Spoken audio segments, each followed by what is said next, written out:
and welcome back to the WNBA Basketball Show. I'm your host Lukas, joined this week by Marco. Marco, how are you? Good, how are you? Good to see you. How is it going? It's going very well, Marco. You could you actually just turn your microphone up a bit? Unbelievable! We're back. We're back with edition 2 of WNBA Over-Unders. Yep. The Deep 2's WNBA Over-Unders presented by the W Basketball Show. As presented to you by Lukas and Marco. The current score is 1-0 in favor of you. In favor of me, exactly right. What was the final result at the end of last season? I think it was 8-7. That's pretty good. Which is pretty good. Yeah. That's a 66% win rate for me. Yep. And a 58% win rate for Bloody you. hell! Look at this guy, keeping the books. And without further ado, should we get straight into this season's over-unders? Because I just feel like there's a bit of housekeeping because of all the different moving and shaking. Yeah, absolutely. Well, or did you have something funny? No, I didn't have anything funny to add except for how exciting the WNBA starts in 9 days. I know. But yeah, obviously with the addition of the Golden State Valkyries, am I pronouncing that correctly? Yeah. Damn. You already beat me to the joke. Oh, really? Yeah. That's so good. Each team will be playing 44 games instead of 40 games this season. So, I mean, what effect's that going to have on our over-unders, Lukas? Well, Marco, I thought you'd never ask.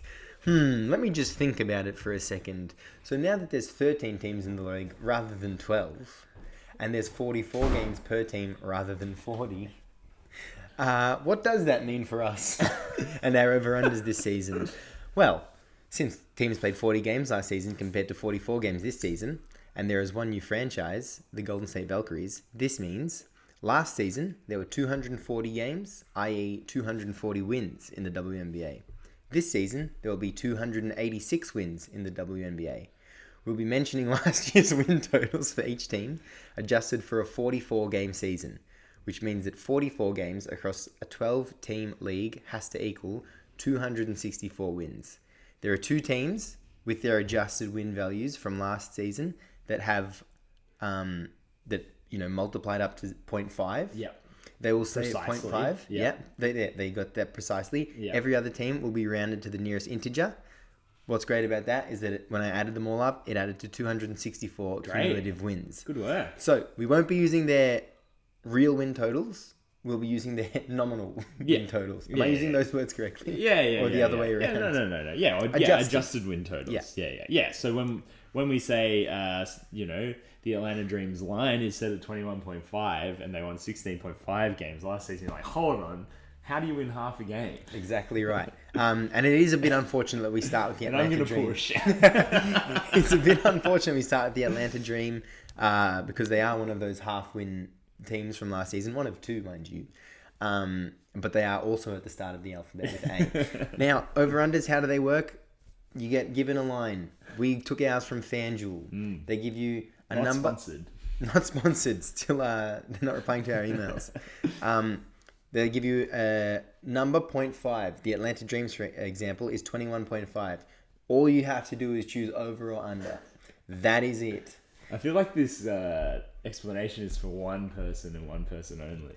Look, who seems to think that there's more than one choice. You know what? For the first time ever, we're going to get to a team where I thought, man, that line is set so well because I was picking between the half number below and the half number above, and I was like, man, I just don't know which one it is. And then I thought to myself, wow, that's the point. Yeah. I think we said that at some point. Last pod, we're like, these numbers are so well set. Yeah, there's one that I actually couldn't decide on. Right. Okay. But anyway, should we get into our over and unders, Mark? Yeah, let's go for it. Let's start with the Atlanta Dream, who, as I said, their line was set at 21.5 wins. Last year, adjusted, they won 16.5. I've gone through and just listed some of the big ins and outs because WNBA teams have just like crazy, they have a lot of turnover, particularly in this off season, which is sort of like so much movement. And B, training camp isn't over, so like the rosters aren't set. So like, you know, like, we actually don't know precisely the 15 players that are going to be on each roster. So big ins for the Atlanta Dream: Brianna Jones, Brittany Griner. Big outs: Ileana Rupert, Tina Charles, and Ariel Powers. If at any point you want to mention another player, Lucas, with your more extensive, more encyclopedic knowledge of the league in the off season, then please jump in. All right, I'll jump in.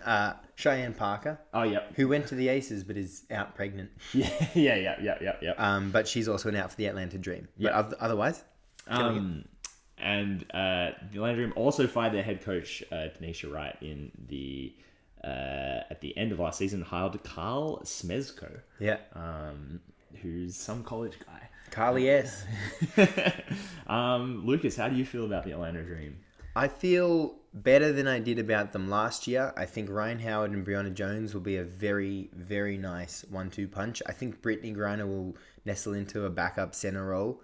I think last season we saw her get exposed on the inside, on the defensive end, way too much.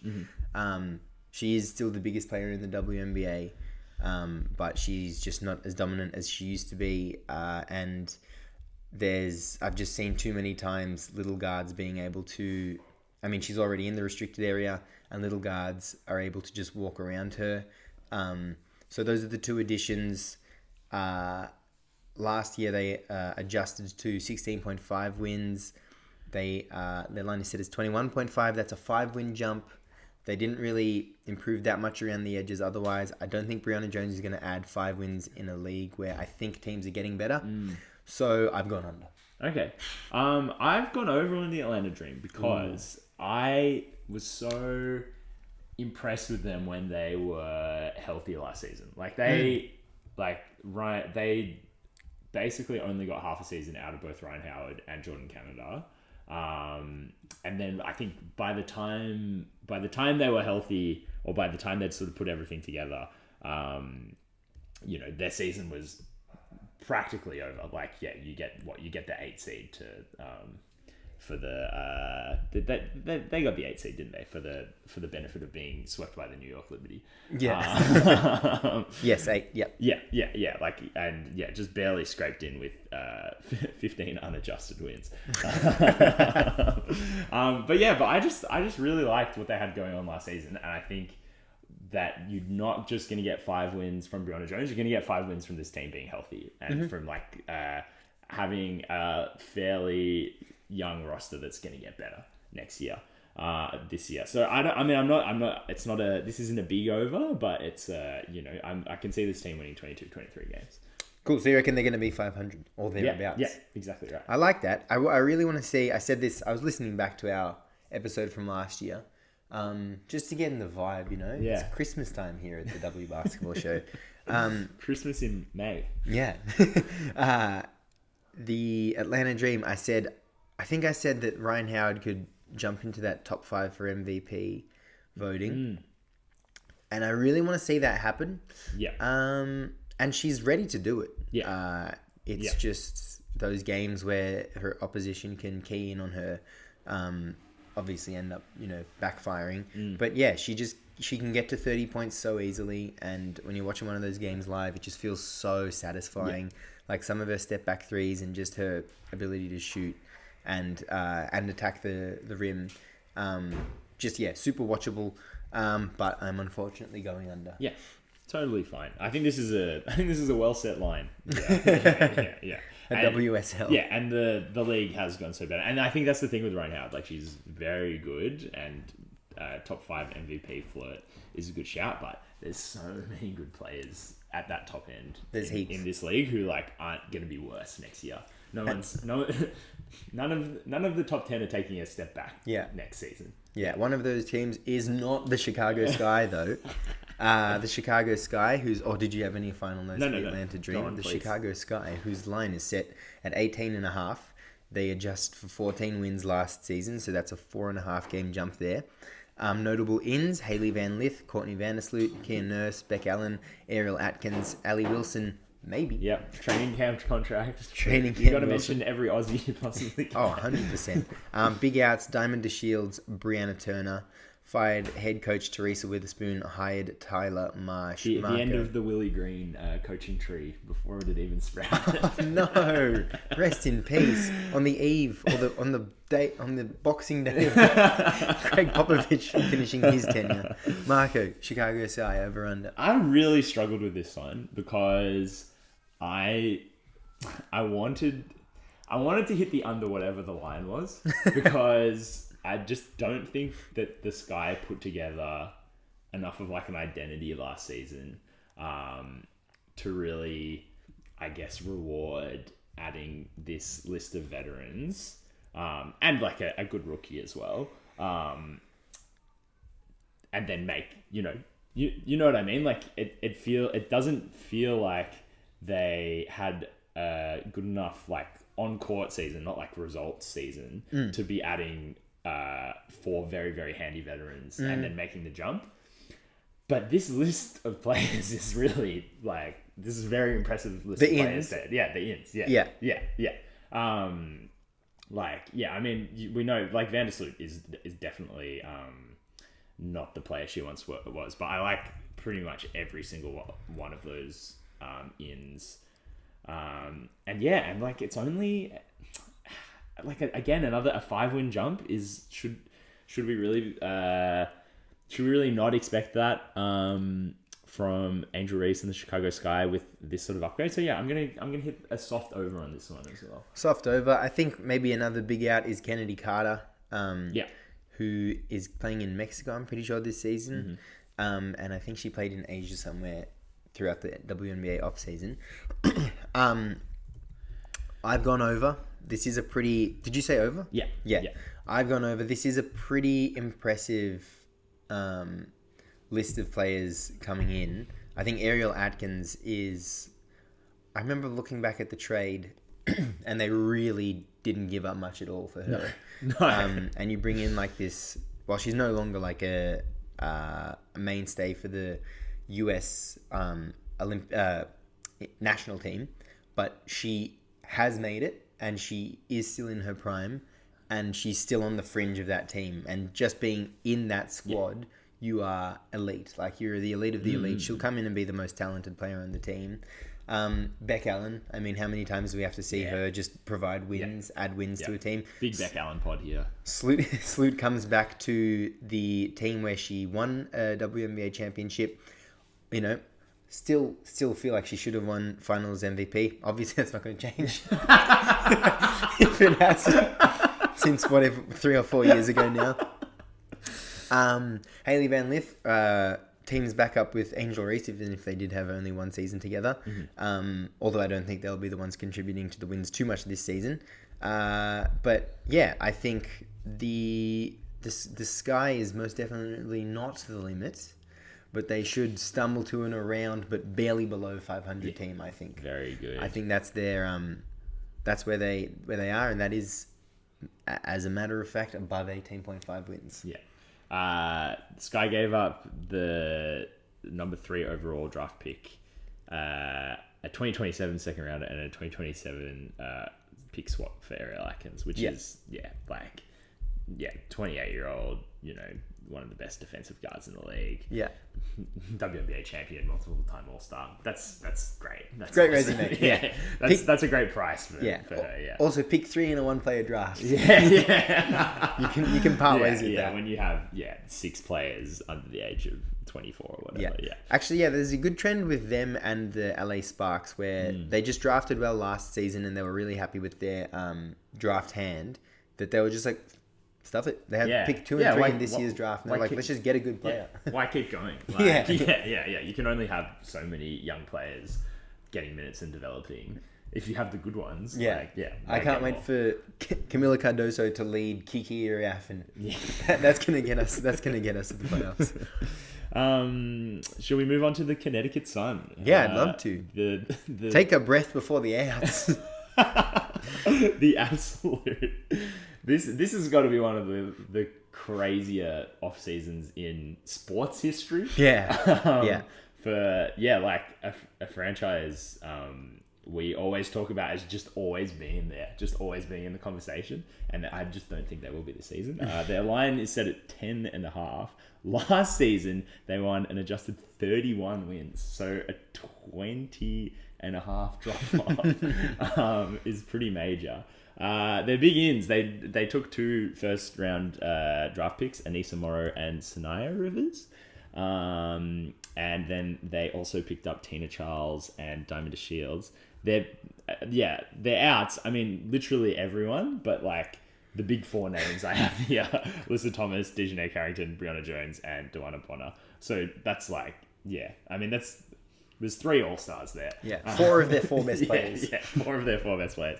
Also, their coach Stephanie White defected to the Indiana Fever, let's call it, and they've hired Rashid Mezianin as head coach. He's a Frenchman, I believe. Yeah. Lucas, how do you feel about the Connecticut side? Yeah. So their line is set 20.5 games below last season, and I'm still going on. Yeah, me too. I don't know how they're going to get 1 win, let alone 10. And there is also unrest with Marina Mabrey. She asked for a trade, which they didn't. What's it called? I can't remember the word they use. The terminology they use in the WNBA. It wasn't honored. Yeah. They didn't honor her trade request. Yeah. And she arrived at Connecticut last season at the trade deadline, was an incredible fit with Alyssa Thomas's playmaking, which we'll get to later because I think that she's in a great situation with Sammy Weekend to play the same role but be a bit more of an experienced player. But the outs are crazy. I can't remember who I don't think you have the point guard from last year, but the headline about Connecticut's off season was that they lost their whole starting lineup. Yeah. And Stephanie White is either she's at least the second best coach in the WNBA, and who knows if she had the Vegas roster, what she would be able to do with them. But yeah, she's right there with Hammond, and then there's Daylight, and then there's the rest of the league. So huge outs. And under 10.5. Yeah, and just like complete loss of identity for like a team that's been so identifiable. Like they really rode on their identity, and it's going to be like complete. Just build it up completely from the ground. They have 8 rookies on their roster at the moment, and they're like main vet doesn't want to be there. Yeah. That's but Tina Charles is there. So. Yeah, actually, something I like of their big ins that you've mentioned. Yeah. Other than the draftees, both of them have been big outs from the previous teams. Yeah. I noticed that when I was putting it together. That's kind of fun. So under and under. Yeah, under. And away we go. To the Dallas Wings, whose line is set at 18.5. Last season, they won 10 adjusted games, and for their trouble, they got the number 1 pick in the draft and drafted the number 1 overall player in that draft, who was Paige Beckers. They also drafted Isaiah James in the first round, picked up Dejanay Carrington and Maisha Hines-Allen. Their biggest out is Satu Sabali. They also fired their head coach Latricia Trammell, hired Chris Clocanes. And we were talking about how Kurt Miller left the Sparks in our maybe review episode, and we're like, why would he do that? And he's GM of the Dallas Wings. So that's interesting. I think that's a great move for the organization. I think big outs, big ins, big loss for them is that they still have Arike Gubawale and Tierra McCown. How could I forget? Yeah, I was listening back and I was like, wow, I'm actually like, this is just who they are. Like they're very limited players. I don't think they're the types of players where a rookie can come in and thrive next to them, and they're not really going to really usher them along. 18.5 wins seems like a very tall mountain to climb for this team. I have gone under. Yeah, I'm going under as well. Yeah. So far, have we got the same exactly for everything? No, we disagreed on Atlanta. But yeah, it's going to be a competitive season, and the Dallas Wings aren't going to be one of those competitive teams. Why have you gone under, Mike? Yeah, I think, to make the comparison to the Indiana Fever last season, who like just felt so much more primed to have a player, like Caitlin Clark come into the ecosystem. And like, obviously Paige Beckers is going to have a great season. Like, she's going to kill it. But like, is she going to thrive in that sense of like, are we going to sort of see the absolute best of her? And then in turn, is that going to like translate to the Dallas Wings being good and winning games? I don't think so. I think this is a longer, this is like a longer job. Like you're not turning around into like a near 500 team in one season. No way. Just with the addition of Paige Beckers. And yeah, I mean, it's this podcast's least favorite player, Rika Ogunbowale, who's like the main roadblock. Like honestly, just get rid of her, I reckon. I think that might unlock so much. Like if you're at the bottom here, and like, I mean, you're not rebuilding because you've got the piece, but like you're trying to create something new around Paige, then yeah, I think you have to get rid of Ogunbowale. Yeah, the Clocanes is starting both Dejanay Carrington and Ogunbowale and Paige Beckers, but mainly Carrington and Ogunbowale in the preseason games. I don't know what that's a recipe for. I don't think it's success. Yeah. There's no wing, I don't feel, on the team. No. Funnily enough. And they didn't get rid of any of their problems. They brought in a great rookie who's going to be one of the all-timers. And they also lost their best player in Satu Sabali. So it's all bad. Yeah. It's all truly bad. Yeah. I don't know what this team caps out at. Maybe it's 14 wins. Like that would be, to me, a 14-30 season would be truly impressive. Yeah. Last year they went 9-31, and I feel like they were relatively healthy. Yeah. Aside from Satu, maybe? I don't think Satu played very much at all. But like, you don't have Satu Sabali. Yeah. Like, that's not an in for the season. Yeah, well, she's definitely not going to be playing this season. She's definitely not going to be playing. McCown, she played 15 games. McCown and Ogunbowale played every game, and that's probably how you get to 9 games. Yeah. Excellent. Now, to move on to the Golden State Valkyries, who had an excellent offseason. No outs. They managed to retain everyone of their roster. So their line set at 7.5 wins, which is cosmically low, but and yeah, I have no comment to make on their roster in terms of in and out. Lucas, how do you start to assess how the Golden State Valkyries will go in this season? Because they'll be the worst team in the league. It's so hard. It's so hard. My thinking is so the line is set at 7.5. 44 games in the season. To go under, that's 7-37. I'm just thinking, how do they possibly not go under? Like, that's the risk, and I've gone for the risk. I've gone over. You've gone over. Yeah, because I'm just thinking there'll be 3 games late in the season they win. In the last 12. Yeah. They'll be... But they might be 4 and... They might be 4-36 at that point. They fully might be. Now, there's gonna be 1 game in their first 6 that they win. Yeah. All right. So we just need 3 more wins, 4 more wins throughout the rest of the season. Yeah. And I just think they will. Cecilia Zendelsini will have 12 points. Julie Van Loo will be hot, just pulling threes from everywhere. Kiara Linskins, she's got good chemistry with the two of them. Have good chemistry together if they retain Linskins. There's gotta be this secret sauce in 8 games. Yeah. That's my thinking. Yeah. I like it. I've gone under. Yeah. But I feel like you're saying 8 wins and I'm saying 7 wins. Yeah. Great line. Yeah, great line. Well set line. Fantastic. Like I don't see them. I see the same thing you're talking about. Like they're gonna play the Connecticut Sun on a Wednesday night.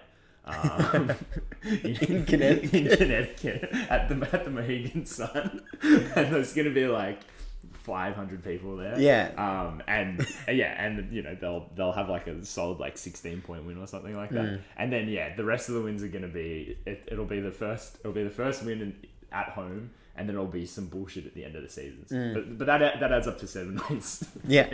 So if the Valkyries beat the Sun, that does so much of the work for my over-unders. Yeah. That makes two of my picks so likely.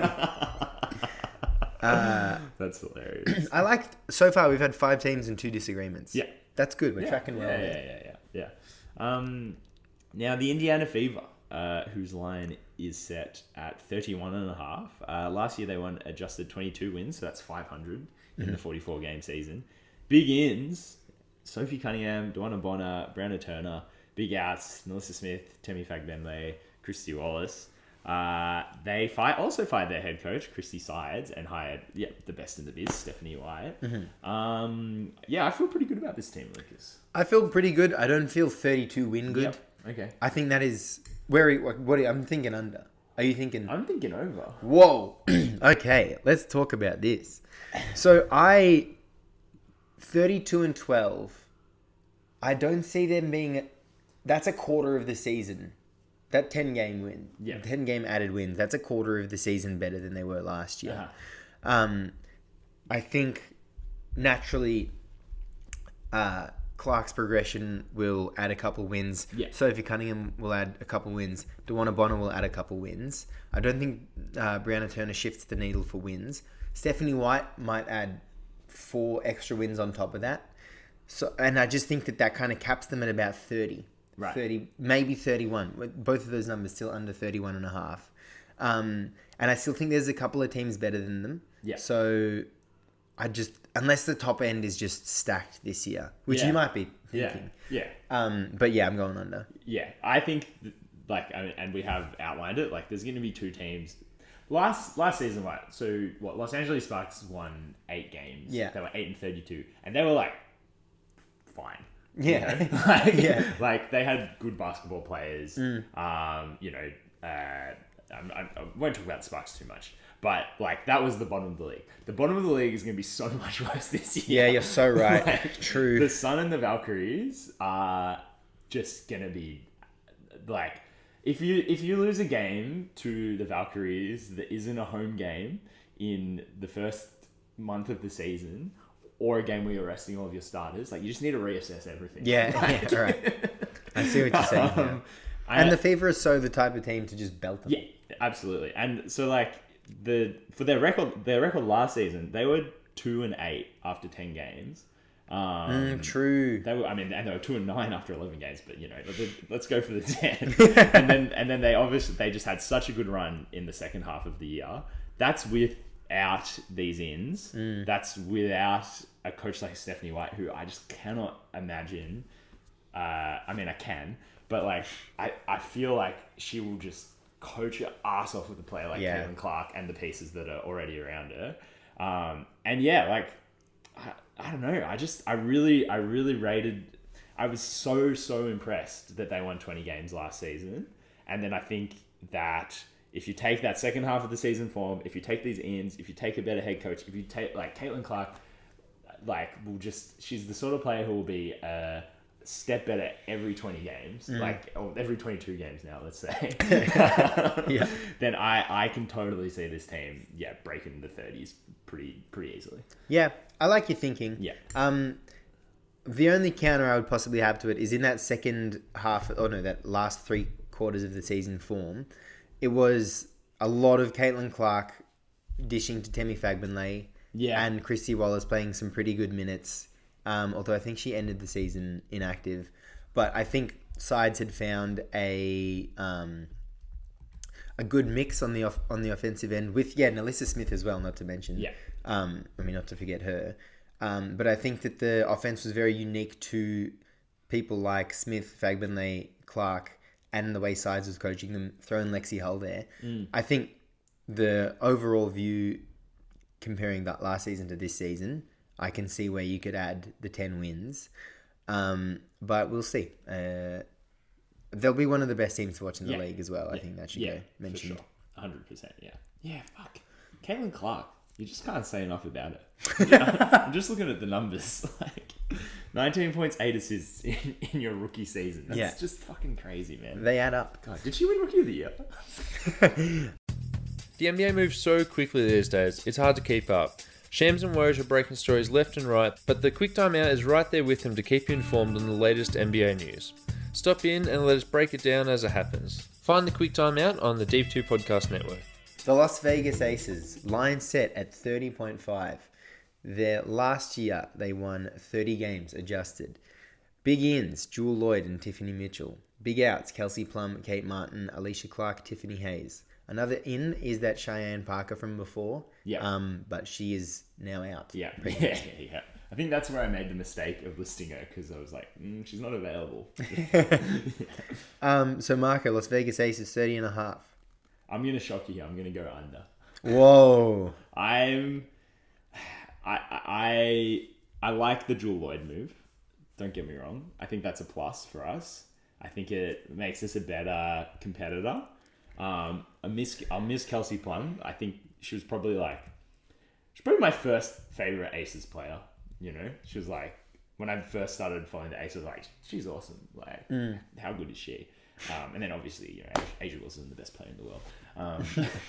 But I just hate our depth. I really, really don't like our depth. And I feel like we're almost setting ourselves up to be I feel like we're just setting ourselves up to be a playoff team. Like, that we know how well we can perform in the playoffs with the players we have and with the coach we have. And that we're not bothering to fix this depth issue that has plagued us the last 2 years. Yeah. So I'm going to make a few presumptions here. And let me know if I'm being too presumptive. You probably have the Aces fourth then, behind the Liberty, the Lynx, and the Fever. Yeah, that would be about right, but I haven't stacked it up. Let's say, Yeah, I'm just looking at it right now for the first time live. I would. Yeah. So I think. Yeah, shit. Wow, that's crazy about the Fever, isn't it? Yeah. Yeah. Sorry. Go on. There you go. Hey! I'm also going under. I think Jewel Lloyd, the addition of her will be felt in the playoffs. Yeah. I think that Becky Hammond will. There was just the tiniest bit of like surplus to requirement with Plum and Gray. Yeah. I think Jewel Lloyd is bringing pure scoring. Will add another element to the offense that I don't think just like churns out wins in the regular season, but I think she'll win you a quarter every second playoff game and keep you afloat in every other game with scoring. Like, she'll get to 24 points if that's on 36% or 50%. I think both scenarios are good for the Aces. Yep. That's just, you know, X amount more possessions where Chelsea Gray can goddamn rest. And Asia Wilson can just have the eyes off her for a second. And I think, that's where Lloyd's presence will be felt. But throughout her career with the Seattle Storm, she was never really the one to get regular season wins. But yeah, she was key in playing alongside Bird and Stewie. And I mean, Chelsea Gray and Asia Wilson are just exactly that. And she can just play the same role. And she's thrived in that role. She won a ring or two. She at least won one ring playing in that role. And I also think there's a stink in Seattle. Yeah. And I think that she'll be happy to be away from that. And I think that there's, from where she is, I think everything in terms of like basketball and the circumstances she's in, they're all positives. Yeah. So I think she's bringing in good juju as well. Yeah, definitely. But the Plum loss is huge. Yeah, 100%. You know, you're right about the positional redundancy thing, because it's like, Jackie Young is also an excellent playmaker and passer. And true. So you have like, your 1 through 3 are all like, you know, give me the ball and I'll run a pick and roll and stuff like that. So maybe you just want Jewel Lloyd to get 1 million buckets. Yeah. Who are you guys playing at the 3 or the 4 or the 5? Wait, let me rephrase that. So Asia, will she be the 4 or the 5? Asia will be the 4 because she's been playing next to Kia Stokes. Okay. Yeah. So Kia Stokes. Relentlessly. And you're saying it'll be Lloyd, Young, Gray in the backcourt? Yeah. Okay. And who's going to walk into that Alicia Clark role? No idea. Because she played such a crucial role. I don't know. That's what I mean. Like, like Tiffany Mitchell. Kirsten Bell, hopefully Yeah. she can grow into not exactly that, but something like that. That's it's just like last season we had a like, you know, like we had such a vet who knew what to do in that role, and we don't have that player anymore. Yeah. Unless there's a deadline move or something like that, like Dana Evans, although she is even shorter than the other three. Yeah. God, this team is addicted to just not filling their need. Yeah. They have one need of a bigger win. Yeah. Our depth is just not good. And I think the move probably was like, yeah, you're right. Like, Jewel Lloyd, better playoff performer, not really exactly positionally who we need. Yeah. But when it gets to the playoffs and you have, Chelsea Gray, Asia Wilson, Becky Hammond, anything can happen. Yep. Next up, we have the Los Angeles Sparks. Last year, they won 9 games, adjusted. Their line this year is set at 20.5. Big ins, Sarah Ashley Barker, their first round pick, Kelsey Plum, Mercedes Russell. Big outs, Kia Nurse, Steph Talbot, Kurt Miller. I don't know why I wrote it just for this one. Kurt Miller departed. Hired Lynn Roberts as head coach. I feel pretty good about this team, but Marco, how do you feel about this? Yeah, I feel pretty good about this team as well. Like, I mean, we mentioned earlier that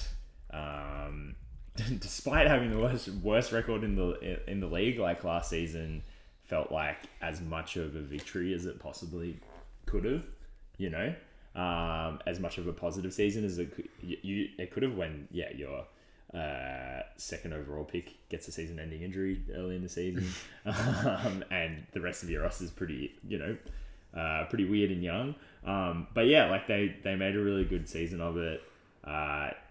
Like Dearica Hamby had a great year. I love the Plum edition. I mean, I love her, but I think it is just like so absolutely complimentary to this roster. And like, I watched this great YouTube video the other day that sort of confirmed my suspicions about that. It is a big jump in wins, but like, man, I'm tossing up on the spot about this one. Yeah, that's cool. This has definitely been the team where I've tossed between over and under, with the largest variance as well. I have another team down a couple letters in the alphabet that I've been tossing between over and under, but very little variance. I think I ultimately settled on over. Yeah. It is an 11.5 game jump. 12 game jump to get over. But I think that they had good pieces around each other. They just needed someone to unlock it, and I think Kelsey Plum is exactly that player. Yeah. And I think, pressure's off her a little bit now, but she can run an offense all regular season, and I think she really is comfortable in playing that role. And she just slides right into a really good starting lineup. Like Cameron Brink, Rakaya Jackson, Dearica Hamby. That's a great front line. That's a great start. Now, who you have in the backcourt with her? Do you go with playmaking? Do you potentially go 2 points and play Ella Mines? Do you play Ray Burrell? You probably play Ray Burrell. But yeah, Kelsey Plum will just fit so well next to anyone. And bringing in... Or maybe you play Sarah Ashley Barker. But Kelsey Plum will just fit so well next to whoever they choose at the 2. And then that starting lineup is just like... That's a very formidable starting lineup. I would, not that I've got them all lined up next to each other here, but that could be the, 6th best starting lineup in the league. 7th best starting lineup. Right. I like that. Yeah, I'm gonna hit the over. That's what my gut's telling me. Yeah, nice. Yeah.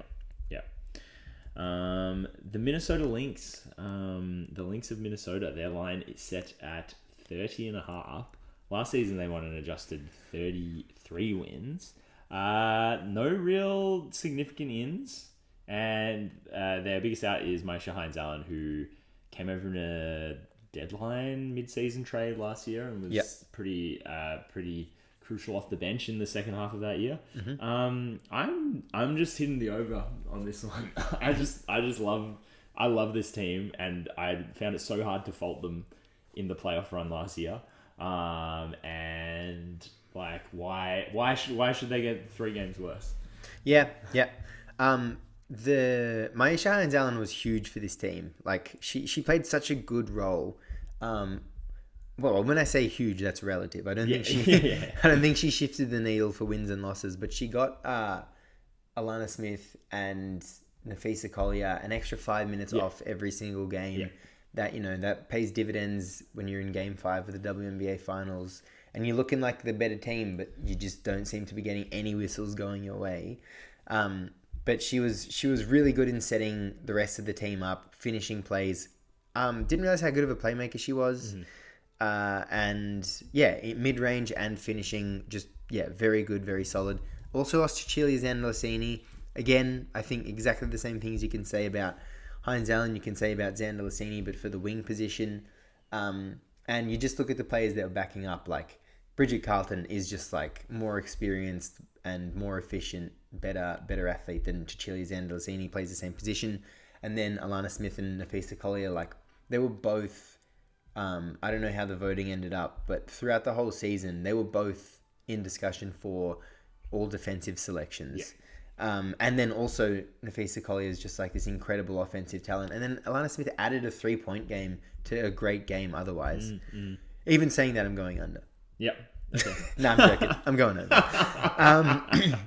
So what's the line is 30.5. Yeah. 31-13 would be their worst record to go over. And I just think that's probably where they start for me. Yeah. 100%. I don't know how you get worse from last season. I know, I understand the outs, but I don't buy it. Yeah, and something you didn't say in the moves was no movement on the coach. Yeah. The coach is Cheryl Reeve. You might have heard of her. She coaches the US freaking basketball team. But in an off season and the start to a season where there's going to be so many teams figuring out who they are, you've got a WNBA finalist who has retained their top, let's say their whole rotation from last season, minus players 7 and 8, kept their coach.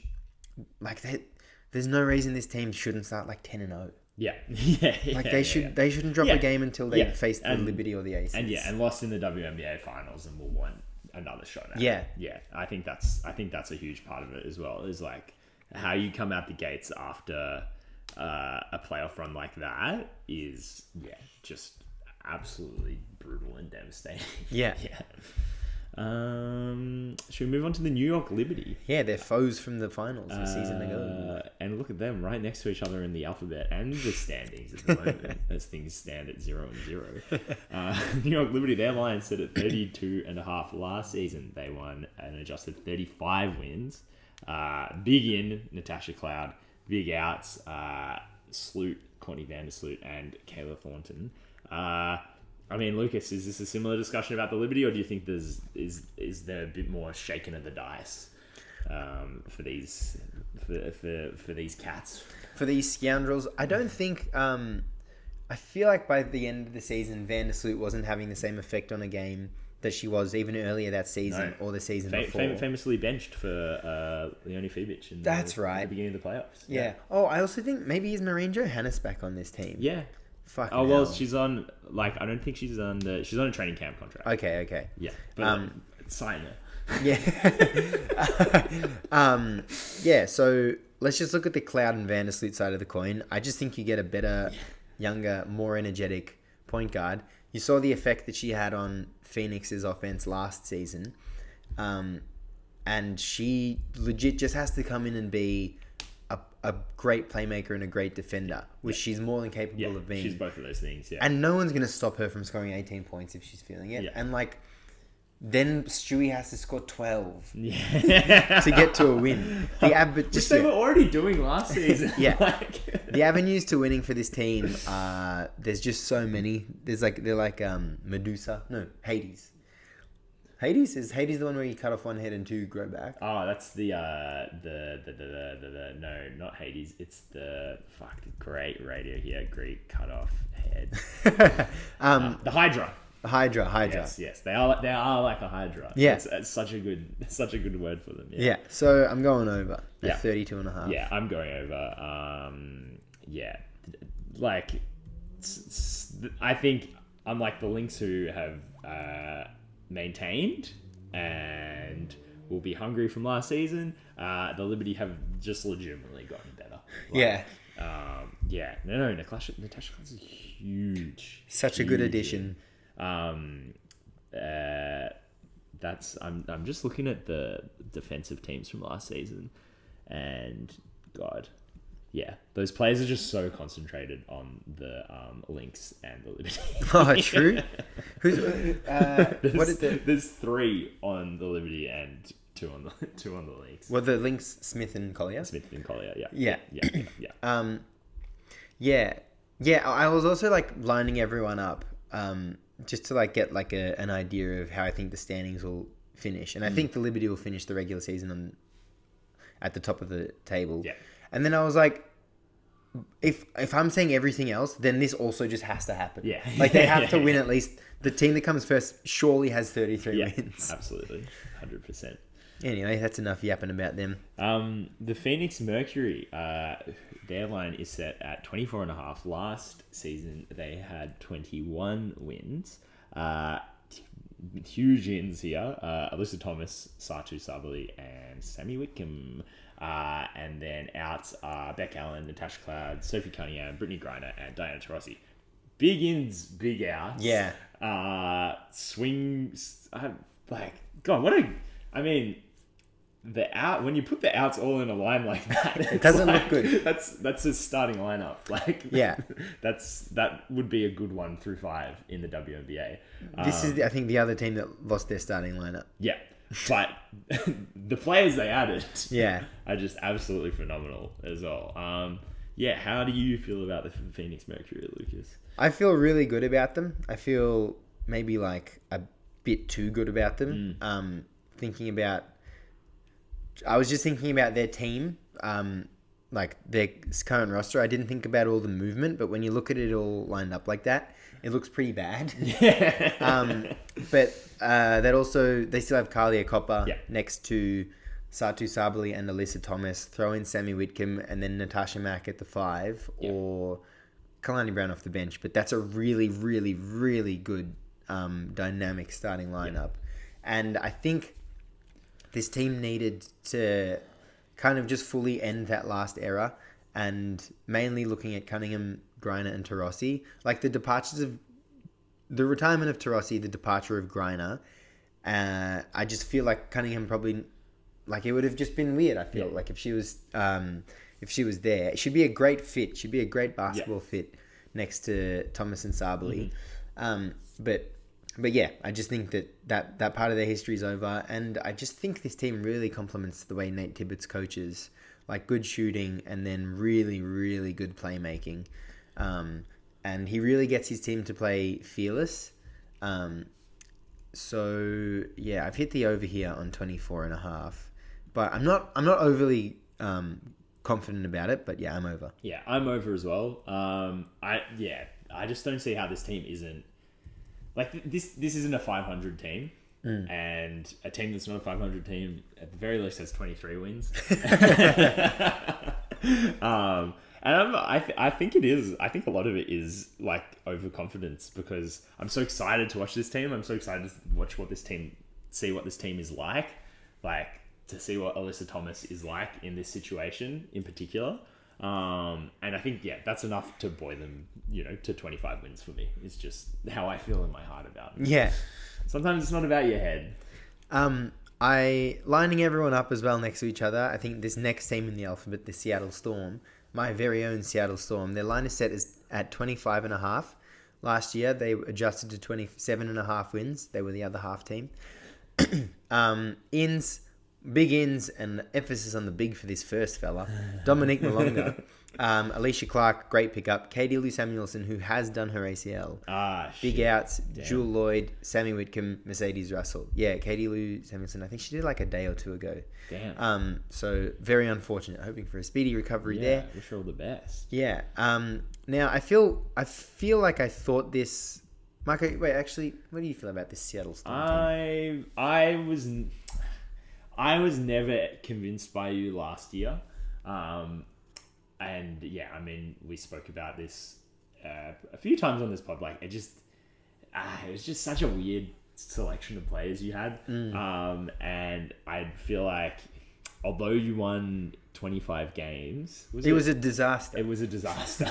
It was like pulling teeth for 25 games. Yeah, it never looked good. It never ever. There was never like a satisfactory basketball product on the floor in those 20 games. And then, yeah, I mean, I think you're right. You're right when you're talking about Jewel Lloyd earlier, that maybe there's a stink in Seattle that she needed to get away from. Maybe Seattle needed that as well. But I'm just not convinced that I feel like you haven't done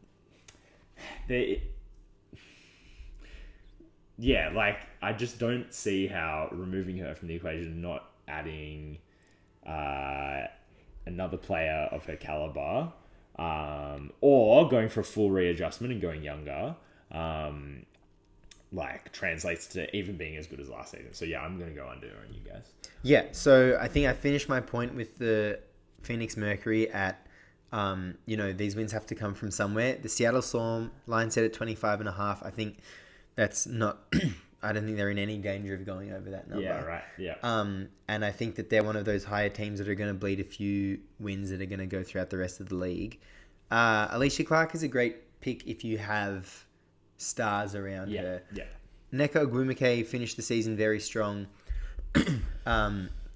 Skylar Diggins would now like to be known as Skylar Diggins. We should get that on record and now keep us accountable for the rest of the season. Yeah. But I feel very emboldened to now say this after thinking it for a few seasons, but now I feel very comfortable in my WNBA knowledge. She's never going to be the point guard of a good team. Yeah. She's always going to... Her issues are always going to set the rest of the team back. And just this roster is so weird. Like, imagine being Ezzy Magbagor and being like, hang on. It's like you went to sleep with Sue Bird and Brianna Stewart and then woke up with Skylar Diggins and Nneka Ogwumike. And now you've lost Jewel Lloyd as well. It's like, how did I end up here? I just think you could have had one more... I think if you'd done last season differently and not, swung, and you just had one more kind of down year, I just think you'd be in such a better position. I feel like we talked about this at the time. Yeah. Yeah, I agree. It felt, like it's a false start in terms of opening the championship window or whatever. But you can't do that. You can't do that as a basketball team. Because you then have two aging veteran semi-stars on your team that just aren't good enough and just don't fit well enough with the rest of the roster. Yeah. So Nneka, both... Nneka's 34. Yeah, they were both born in 1990. So, yeah, she still finished 7th in the MVP last season. I don't know who was watching our games, and I don't know how they got to that, came to that conclusion. But, yeah, this is obviously a team in a rebuild now with two very old players that are trying to win. So I just don't really know. The team obviously doesn't really know what they're doing. The organization, we now can't really rebuild. We've got some young pieces, and Ezzy, I'm just so worried she's going to leave. Yeah. I just feel like, why would she stay? Yeah. Unless Nneka and Skylar both get traded mid-season for, future draft assets, I just don't really see what the idea of my bloody team is. And I don't think we'll be a 500 team. I think we'll be quite a good chunk below 25.5 wins. Yeah. Man, it's a shame.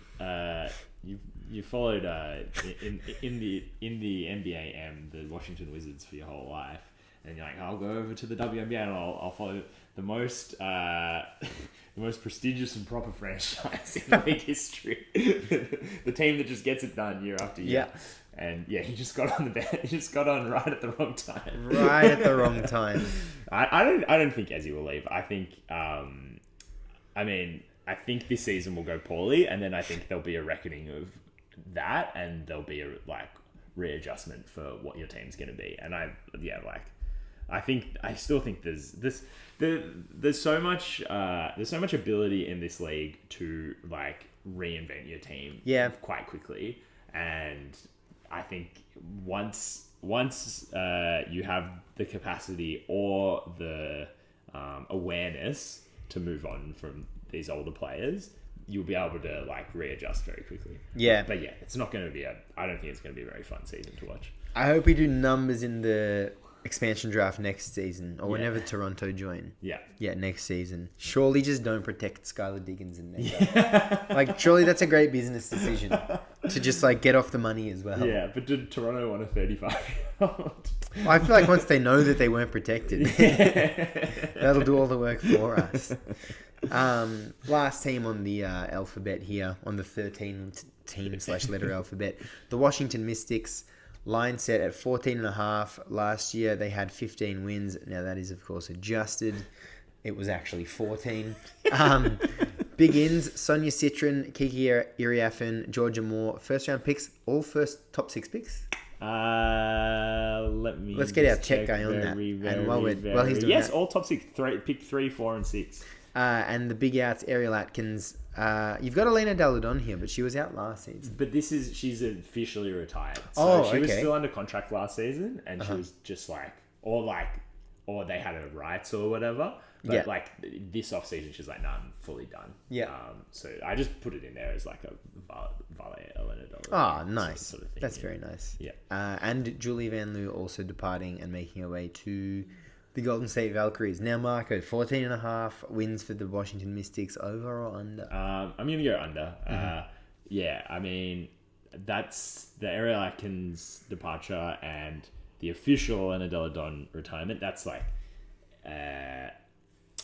plus the firing of head coach Eric Thibault, who is the son of the 2019 championship winning coach Mike Thibault, who was also the GM of the team, who has also been fired. So that's just everything from that sort of championship dynasty gone. Yeah, like every player, every member of the staff, etc. I'm sure that I'm sure the physio's the same, or the salad chef or something like that. The salad chef. And then I just don't know what the identity of this team is. I mean, I love Jade Melbourne. I love that she's there. Could she be the team's best player now? No, they still got Shakira Austin. Their center rotation is like potentially the best in the league. Yes. Like Shakira Austin, Stephanie Dolson off the bench. Yeah. Oh, and they've got Bernadette Hattar on the roster as well as right now. She's 6'10". She's Hungarian. She was bloody handy in the Eurobasket, I'll tell you that much. Yeah, nice. But otherwise, Jade Melbourne, Alia Edwards, the rest of the team, Brittany Sykes, but the rest of the team doesn't really strike me. No. Shug Sutton had some good minutes for the Mercury, but that was like playing as the 9th player deep in the season. And then it's just rookies. It's just players in their experience are. Yeah. And you said under? Yeah. I'm also going under for this one. Yeah. So at the end of the alphabet, we kind of agreed a little bit more. But so under 14.5 wins, like that means we're saying best case scenario is 14-30, which is a terrible record. But like, where does this franchise go? Yeah.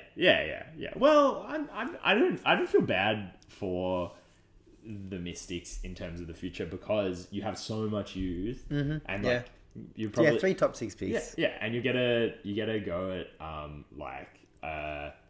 I don't know what the WNBA draft is like next season. I'm sorry, but you might get a go at a more franchise type player in the next draft if you're bad this year, because you're going to be one of the 3 worst teams with a rocket.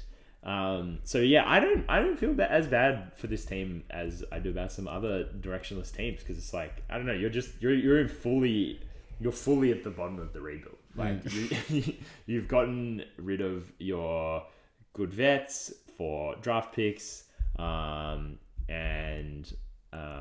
I mean, what, Shakira Austin's only what?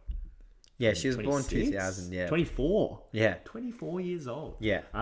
So yeah, like I think you can bear one or a couple of seasons as absolute bottom feeders, and then reinvent yourself in the next draft. Yeah. Now I've got a bit of trivia. If you want to just toggle to a different tab so you get no spoilers. The Mystics have 1, 2, 3, 4, 5, 6, 7, 8, 9 players listed as rookies, and Alia Edwards, their rookie from last year. That's 10 players that have all entered the league after Jade Melbourne. Would you like to guess if she is younger than any of them, and if so, how many of them? Oh, that's a good one, man. Yep. I'm gonna say she's younger than. Wait, so we're saying 10 players? 10 players. I'm gonna say she's younger than 6 of them. Very good guess. 7. Yeah, right. Yeah. Nice. Yeah. So there's only 3 that are younger than her. That's awesome. Good on you, Jade. That's crazy. Yeah. No.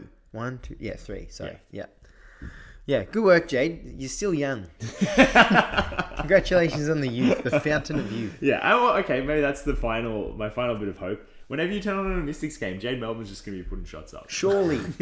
Surely. What would be stopping Coach Sydney Johnson from doing that? Oh my God. Sydney's favourite player, Melbourne. They finally made it work. They finally shook hands. They finally shook on it.